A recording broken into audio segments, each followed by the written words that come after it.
Hey guys, and welcome to the third episode of Heart and Lungs. Today we're going to talk about the active cycle of breathing techniques. This technique is used to treat reduced lung volume and helps with the clearance of sputum that's trapped in the bronchioles or airways. This is an exercise that patients can do independently once taught by a professional, as it's fairly simple to perform. It consists of 3 cycles. They are breathing control, thoracic expansion exercises, and finally forced expiratory technique. Come and take part with me to help you get a better understanding. Before we get started, here are a few contraindications and precautions you should be wary about. The contraindication or reason to not perform this exercise at all is if the patient's unable to follow instructions. Some of the precautions are rib fractures, an increase in pain due to abdominal or chest wounds, and an acute spinal or neck injury. Firstly, it's important to achieve the best position. For some patients, it would be best to optimize VQ matching either in side lying or in sitting. For you guys, I'm going to demonstrate this in standing because if I sit down,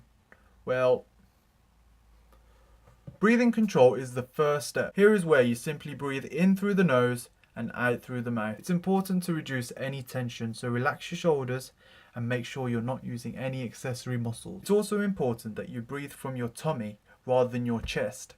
By this I mean that you should see your tummy swell. This is so that we influence the diaphragm, which is bent at the end of expiration, to straighten, increasing the lung volume. To help, you can place your hand onto your tummy to send feedback to your brain. This is so that you become more aware of the rate and depth of your breathing. Breathing control can be used in between the other steps for relaxation and also to reduce anxiety. Once you feel relaxed, it's time to move on to the next step, which is thoracic expansion exercises. Here is where you take a deep breath in through your nose, hold for 3 seconds,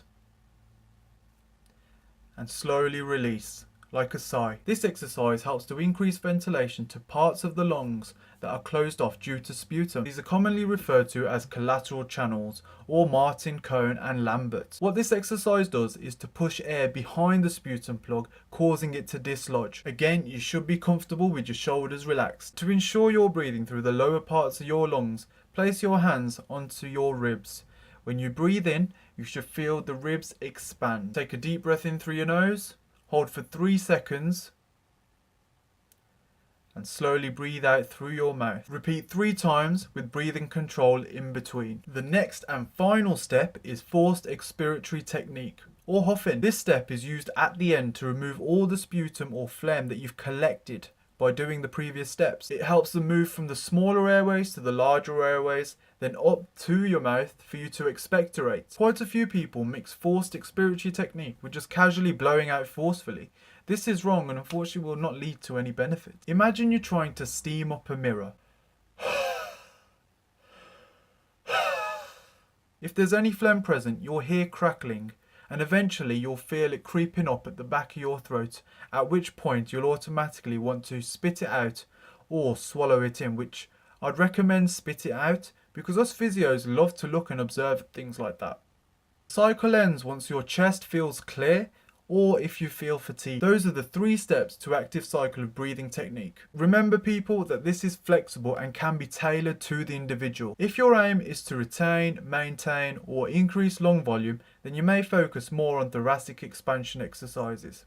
However, if it's to remove sputum, you may focus more on forced expiratory techniques. It's always recommended to consult with a qualified physiotherapist prior to completing this exercise. So that's it for today, people.